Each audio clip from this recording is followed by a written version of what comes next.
David and Emma looked at each other across the table. The young couple were happy, the food was delicious, the light from the candles was soft and the music was perfect. David looked at Emma's beautiful smile. All the pain of his last breakup disappeared. All his doubts and fears about love had gone. His hand reached out and touched hers. "I want to ask you something." David searched her eyes. Could she guess what was coming? Her smile made him feel brave. She held his hand. "Don't worry. Whatever it is, I'll probably say yes." He felt so excited. He was about to ask the most important question of his life.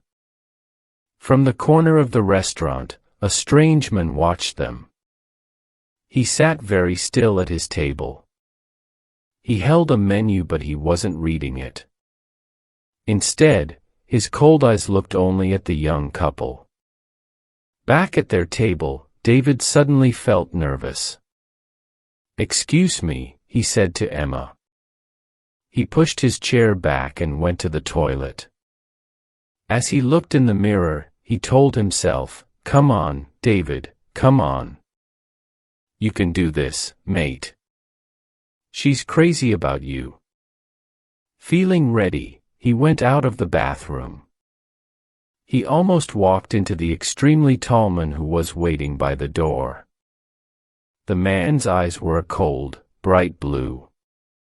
His face was pale with a sharp, pointed nose and thin, pale lips. "Oh, sorry," said David. "Which one?" the man hissed. He spoke with a strong and strange accent. David had never heard that accent before. For a moment, David was confused. Then he realized what the other man meant. "Oh, this one," said David, helpfully. "This is the men's toilet." David went back into the restaurant. He reached for the ring in a box in his pocket. It was time to ask her. The taxi ride home was wonderful. The happy couple discussed their future life together. They shared their sweet feelings about each other. "The night I asked you to marry me," said David. "The night I said yes," replied Emma. "Just think, our whole lives together.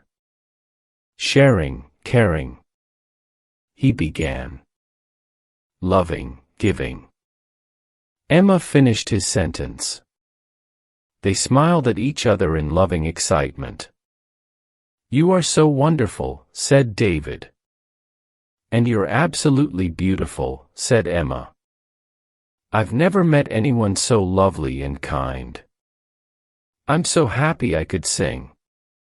They entered their block of flats, holding hands. A tall man watched them from the shadows. "Which one?" he asked himself.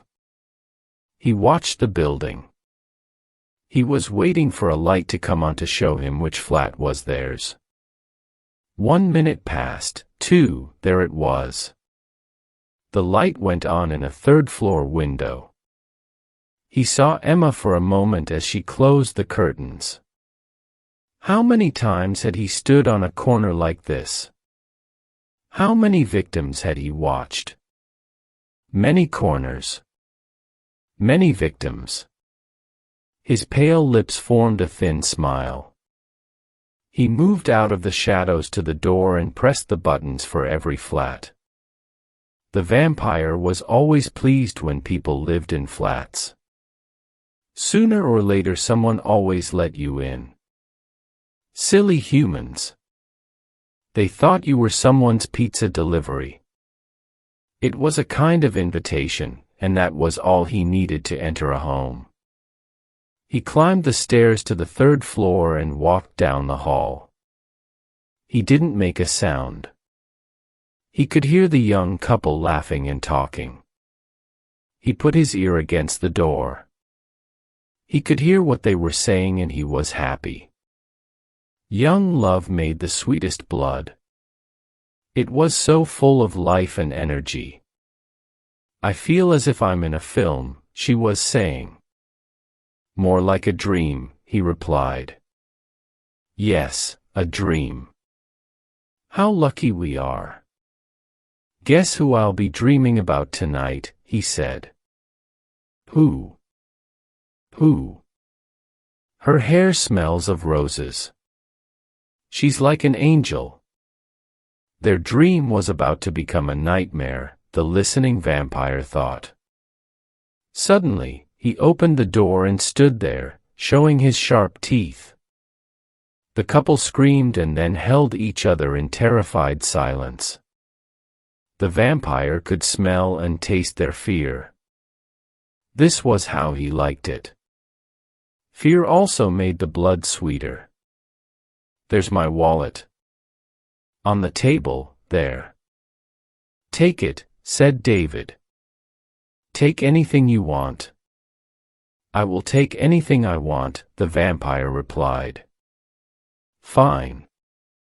Fine. We won't stop you, I promise. David cried. You won't stop me. I promise, replied the vampire. The light shone on the sharp teeth. A terrible thought came to David and Emma at the same time. Look at his teeth. Is he a vampire? Which one? The vampire hissed. It can be only one. The couple's eyes were big and afraid. Their mouths open in horror. They held each other's hands and their stomachs filled with fear. Already tonight, continued the vampire, I have drunk from 3. One more, then I can sleep and feel young again. The vampire moved towards them. Instinct made David step in front of Emma to protect her. Emma gratefully held onto his back. The vampire wasn't in a hurry. He had plenty of time. Who should he attack? He asked himself. Which one? Thank you, Emma said quietly in David's ear, for what you're doing for me. Of course, my love. I'm here to protect you. He felt proud as he said the words. He could fight this vampire. All he needed was a piece of wood or something to push through the heart. He looked around for something. You're so brave to offer yourself, continued Emma. Sorry, asked David. What are you talking about? Oh, said Emma. I just thought that with your love for me and everything. David and the vampire looked at each other. Now, listen, Emma. There is no doubt about my love for you. Really, she replied. She didn't believe him. But you can't expect me to just give him my life. I wasn't saying you should, she said. It's just one of our options, that's all. Well, think of another one, he shouted. Why don't you offer yourself to him to save me? The atmosphere in the room had certainly turned ugly. The vampire was not pleased that the fear and love were now silly, selfish arguments. Emma was very angry. I hope you're joking. Let's see how strong your love is. What a horrible man. What about the woman I was planning to marry? Offering me to a vampire like a bone to a dog. You said my hair smells of roses, she cried. All right, all right. Relax. David was a little embarrassed to be having this argument in front of a stranger. I'm an angel, you said, she carried on shouting. Must drink, shouted the vampire angrily as he came even closer. He wanted to make a quick kill. Then he could get away from these terrible people as soon as possible. His eyes opened wider and his teeth were bared. Which one? Her. David pointed at his future wife. Him. Him, screamed Emma in anger. Please, him. The vampire approached David. She's younger. Sweeter, said David. The vampire turned to Emma. He's bigger. There's more of him. She pointed at David. Suddenly the vampire felt tired. He had been killing for many centuries. Listening to them was depressing. How could he feel good by drinking the blood of either of these disgusting creatures? He looked down at their terrified faces and shouted, "Bad blood!"